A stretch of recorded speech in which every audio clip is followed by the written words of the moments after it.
You actually introduced Palin, and we're out speaking on her behalf. Sure. And we've watched her, obviously, over the years. And I know you saw this tweet. It came out over the White House Correspondent Weekend saying, the White House Correspondent Dinner was pathetic. The rest of America is out there working our asses off while these DC ass clowns throw themselves a nerd prom. I mean was that hacked or was that really her? No, First of all, I don't her. follow Sarah Palin, so I didn't see that. I have a hard time deciphering tweets at all, but I don't really know what a nerd prom is. I have no idea how to decipher that. It doesn't. I'm not into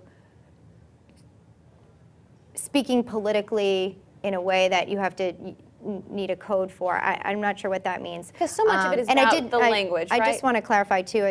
I did introduce Governor Palin at the time.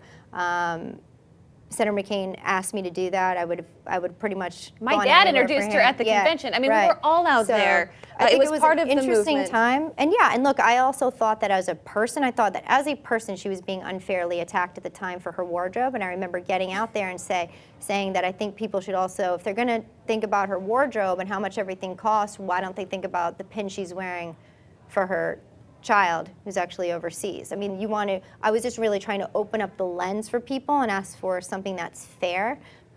Look, I've interviewed President Obama 4 times. It's been a privilege to do that on The View. Those have been some memorable interviews. They have been, and I've also gotten to speak with him personally. I mean, there are people behind politics, and I hope that we can get back to a place where it's not just towing the party line and hating a person just because they are a liberal or a conservative or an independent who can't make up their minds. I just think that we need to get back to the personal part and the person behind the politics a little bit more.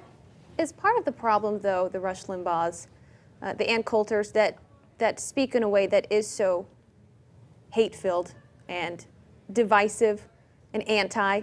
Because I know you saw Frank Luntz, or maybe you read about it, where he is a political pollster, spoke off the record saying that it's the Rush Limbaughs of the world that are part of the problem. But Republicans aren't willing to say this on the record. Why is that? I mean, are they part of the problem?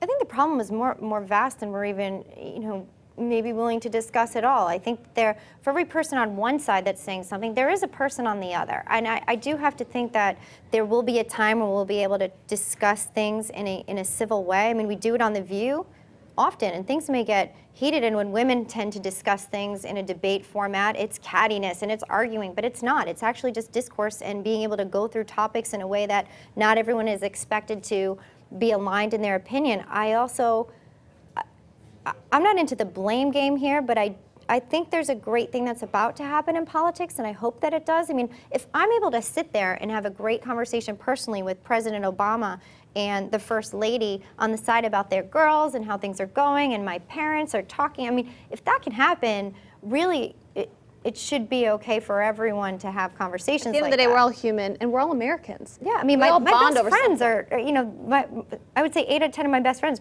most likely voted for President Obama. I think that they respect me because I'm a Republican and not like them. I hope that we can have more of that happening.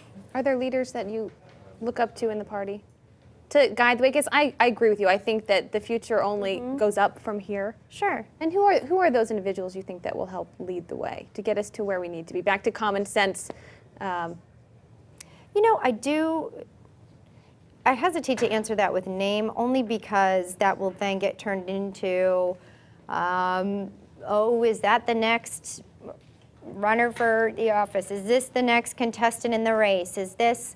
False speculation. You know who I love? I truly love young Republicans. And they're out there, and they need a voice. And I think that we need to tap into that. And there are places that do. I mean, I actually hope that we can have a more even media coverage of the next election. And I have great hope for what's happening. But I do think that the young Republicans out there are going to take the lead in terms of defining this party and making this next election something memorable for them.